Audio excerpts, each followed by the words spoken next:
नाज़रीन, पूरी दुनिया तेजी से बदल रही है। पूरी दुनिया के अंदर टेक्नोलॉजी और ताकत का महवर भी तब्दील हो रहा है। अभी तक कुछ कंपनियां ऐसी थी जो कि 5G इंटरनेट मुतारिफ करवाने के बाद उसके ऊपर फख्र कर रही थी, लेकिन चाइना ने दुनिया का पहला 10G ब्रॉडबैंड नेटवर्क मुतारिफ करवा के इंटरनेट की हिस्ट्री के अंदर इनकलाब बर्पा कर दिया है। इस इंटरनेट ने ना सिर्फ पूरी दुनिया के अंदर इनकलाब बर्पा किया, बल्कि जो दुनिया के अमीर तरीन इंसान है एलोन मस्क, उनको भी एक बहुत बड़ा धचका दिया है। ये इस महीने के अंदर चाइना की जानिब से एलोन मस्क को दूसरा बड़ा धचका है। सबसे पहले उन्होंने जो BYD कंपनी है उसके जरिए एलोन मस्क को एक शौक दिया और उनकी जो कंपनी टेस्ला है उसको डिथ्रोन कर दिया और BYD को दुनिया की नंबर 1 कंपनी के तौर पे पूरी दुनिया के अंदर मनवाया। और अब ये और उनकी जो स्टारलिंक जदीद तरीन इंटरनेट तस्वुर किया जा रहा था उसकी जगह 10G इंटरनेट मुतारिफ करवा दिया गया है, जो कि स्टारलिंक से भी कई गुना ज्यादा तेज है।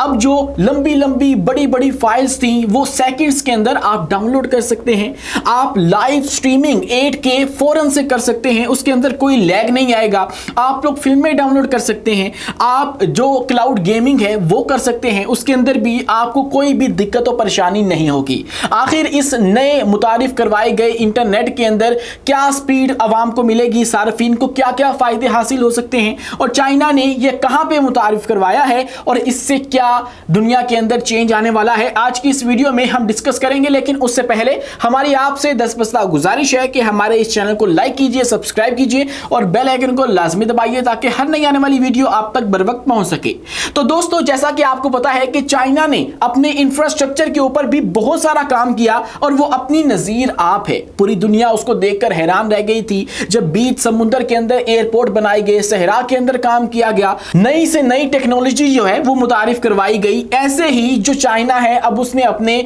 डिजिटल इंफ्रास्ट्रक्चर के ऊपर काम करने की भी ठान ली है और उसके लिए पहला दुनिया का 10G ब्रॉडबैंड इंटरनेट जो है वो मुतारिफ करवा दिया गया है। और उन्होंने ये जिस जगह पे मुतारिफ करवाया है वो उनकी सिटी ज़ियोंगान है। दोस्तों, ये बीजिंग से 70 मील के फासले पर वाक़या है और ये उनका एक फ्यूचरिस्टिक सिटी है और एक स्मार्ट सिटी के नाम से इसको जाना जाता है, जिसके अंदर उन्होंने और भी बहुत सारा काम किया है, लेकिन अभी तक उसको उस तरह से एक्नॉलेजमेंट जो है वो नहीं मिली है। उसके ऊपर आगे चल के बात करते हैं, लेकिन उससे पहले अगर हम देख लें कि ये जो इंटरनेट अब 10G मुतारिफ करवा दिया गया है ये कैसे जिद्दत लाने वाला है, तो इसकी स्पीड की अगर हम बात करें तो ये 10 GB 10 गीगाबाइट्स पर सेकंड की स्पीड जो है वो सार्फिन को देगा। जबकि जो स्टारलिंक था, एलोन मस्क का इंटरनेट था, जिसको अभी तक दुनिया का तेज तरीन इंटरनेट समझा जा रहा था और जदीद तरीन इंटरनेट के तौर पे देखा जा रहा था, उसकी जगह जो है ये 10 GB की जो स्पीड है पर सेकंड वो देगा। जबकि स्टारलिंक जो स्पीड देता है वो औसत रफ्तार तकरीबन 100 से 250 MBps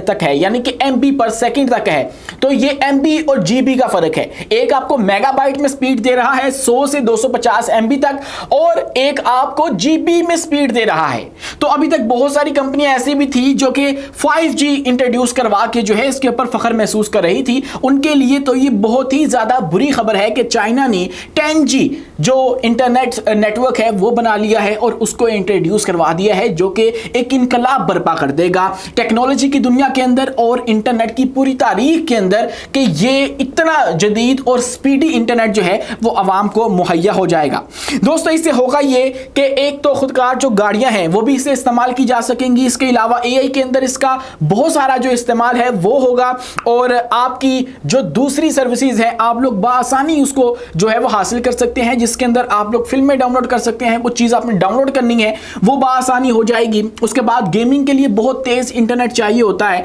और इसके अलावा दीगर जो चीज़ें हैं, क्योंकि अब इंटरनेट जो है वो दुनिया की बुनियादी ज़रूरियात में शामिल हो चुका है। और अब जो चाइना है उसका मकसद भी यही था कि वो अपने ये शहर जिसका मैंने पहले नाम लिया है ज़ियोंगान, इसके अंदर बुनियादी सहूलियात जो हैं वो मुहैया करें। इसके हवाले से उनका एक मिशन है जो कि आगे चल के डिस्कस करेंगे। लेकिन अगर हम इस इंटरनेट की बात करें तो ये चाइनीज कंपनी हवाई और चाइना यूनिकॉम ने मिलकर 50G-PON टेक्नोलॉजी के जरिए जो है वो मुमकिन बनाया है और उसके जरिए ये सर्विस जो है वो फराहम की जाएगी। दोस्तों, ये जो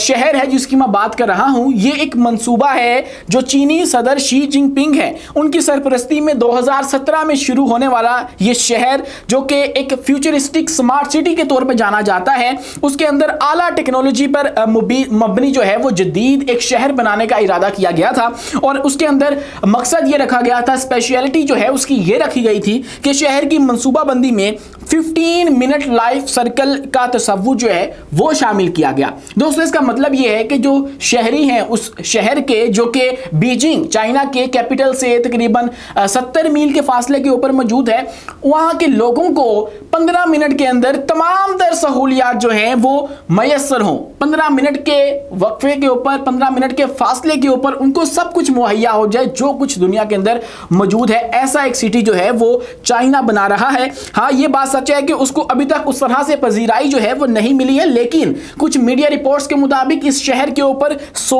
अरब डॉलर से जायद की जो लागत है वो आ चुकी है। अभी तक निजी शोबे की कम दिलचस्पी इसके बायस जो है वो इसको गोस्ट टाउन भी कहा जाता है, यानी कि एक वीरान शहर भी कहा जाता है। लेकिन नेटवर्क जो है वो यहाँ पे फाल कर दिया गया है। इस शहर के लिए ये 10G जो इंटरनेट है वो काम करेगा और यहाँ पे जो शहरी हैं उनके लिए ये खासकर अवेलेबल होगा। दोस्तों इसके बाद बात कर लेते हैं, चाइना ने दूसरी दफा ये एलोन मस्क को धचका दिया है और उसकी एक दूसरी कंपनी को जो है वो डीथ्रोन कर दिया है एक तरह से। सबसे पहले इस महीने के शुरू के अंदर हमने देखा कि BYD जो कि चाइनीज इलेक्ट्रिक गाड़ियों के हवाले से एक नुमाया नाम है और चाइना की वो कंपनी है जिसने टेस्ला, एलोन मस्क की जो गाड़ियां बनाने वाली कंपनी है, उसको हाल ही में चीट कर दिया है, उसको हरा दिया है और उसकी जगह जो है वो ले ली है और पूरी दुनिया में सबसे बड़ी एक्सपोर्टर बन चुकी है इलेक्ट्रिक गाड़ियों की। और इससे पहले एक वक्त था कि जब 2020 के अंदर चाइना इंपोर्ट किया करता था गाड़ियां, लेकिन अब 2025 के अंदर वो दुनिया का सबसे बड़ा एक्सपोर्टर बन चुका है और 2023 के अंदर ही बन गया था। अब 2025 चल रहा है जिसके अंदर BYD जो है वो एक लीडिंग नाम उभर कर सामने आया है, जो कि एक चाइनीज कंपनी है। दोस्तों अगर हम मजीद बात करें तो इसने जो टेस्ला है उसको टक्कर यूं दी है, एक तो ये सबसे बड़ी एक्सपोर्टर जो है वो बन गई है और दूसरा इसने जो रेवेन्यू जनरेट किया है इस कंपनी ने इलेक्ट्रिक गाड़ियां सेल कर करके, वो भी टेस्ला से कहीं गुना ज्यादा है। इसने जो रेवेन्यू जनरेट किया 2024 के अंदर वो 170 बिलियन डॉलर्स था, जबकि जो टेस्ला ने रेवेन्यू जनरेट किया है वो 155.5 बिलियन डॉलर्स तक है। तो ये एक नुमाया फर्क है जो कि इन दोनों कंपनियों के अंदर देखने को मिल रहा है। और एक बात तो यहां से वाज़ेह हो जाती है कि ये जो चाइनीज कंपनियां हैं, जो चाइना है, वो अमेरिका को आने वाले वक्तों के अंदर पीछे छोड़ जाएगा और हो सकता है कि अगली सदी के अंदर जो है आप आज जो अमेरिका का रोल देख रहे हैं वो चाइना का हो जाए और चाइना वो करे जो कि अमेरिका आज कर रहा है। तो ऐसी सूरत हाल के अंदर ऑब्वियसली पाकिस्तान को बहुत ज़्यादा फायदा होने वाला है, क्योंकि अमेरिका चाह कर भी चाइना को कंट्रोल नहीं कर पा रहा है।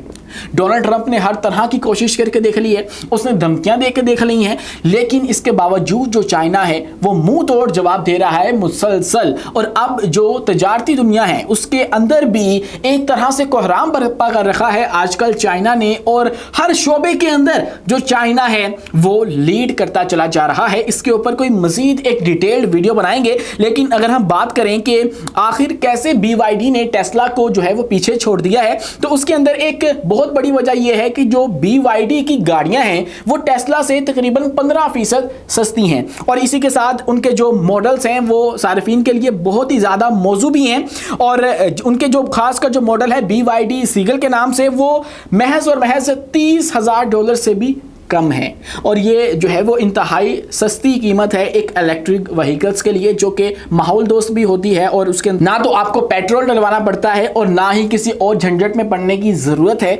आप उस इलेक्ट्रिक गाड़ी को चला सकते हैं। दोस्तों ये जो BYD है इसने शुरू जब किया था तो तब ये एक मोबाइल की बैटरी बनाने वाली कंपनी थी, लेकिन अब देखते ही देखते ये इलेक्ट्रिक व्हीकल्स की मार्केट के अंदर भी अपनी जो एक नुमाया पोजीशन है वो हासिल कर चुकी है और नंबर वन पे है इस वक्त एक्सपोर्ट करने में जो इलेक्ट्रिक व्हीकल्स है उसमें। और खुशखबरी ये है कि पाकिस्तान के अंदर भी इसके जो स्टेशंस हैं, इसकी जो ब्रांचेस हैं वो बनना शुरू हो चुकी हैं और अब लाहौर के अंदर भी इसके जो गाड़ियां हैं वो अवेलेबल होंगी। यही फ़ायदा है चाइना का कि वो हमारा हमसाया है और यूँ पाकिस्तान को उसके हमसाया होने की वजह से और अपनी एक स्ट्रेटेजिक जियोग्राफिकल लोकेशन की वजह से जो है बहुत ज़्यादा फ़ायदा मिलता है, एक लेवरेज मिलता है जो कि बाकी ममालिक को नहीं मिल सकता। अगर इंडिया हमारी जगह होता तो आज चाइना इंडिया का दोस्त होता, लेकिन कुदरत ने पाकिस्तान को ऐसी जगह पर रखा कि चाइना के लिए हम लोग इंतहाई ज़रूरी हैं और चाइना हमें जो है वो कभी भी डिच नहीं करवा सकता क्योंकि उसको हमारी ज़रूरत है समुद्री रास्ता इस्तेमाल करने के लिए। ग्वादर पोर्ट इसलिए उन्होंने डेवलप कर ली है ताकि वो इसको इस्तेमाल कर सकें और यूँ पाकिस्तान के लिए सत्य ही खैर है जब तक चाइना इसके साथ मौजूद है, जब तक चाइना का साथ जो है वो इसके साथ मौजूद है। आपकी आज की वीडियो आपको कैसी लगी है कमेंट सेक्शन में अपनी राय से आगाह लाजमी कीजिएगा और वीडियो पसंद आने की सूरत में हमारे इस चैनल को लाइक कीजिए, सब्सक्राइब कीजिए और बेल आइकन को लाजमी दबाइए ताकि हर नई आने वाली वीडियो आप तक बर वक्त पहुंच सके। शुक्रिया, अल्लाह हाफिज़।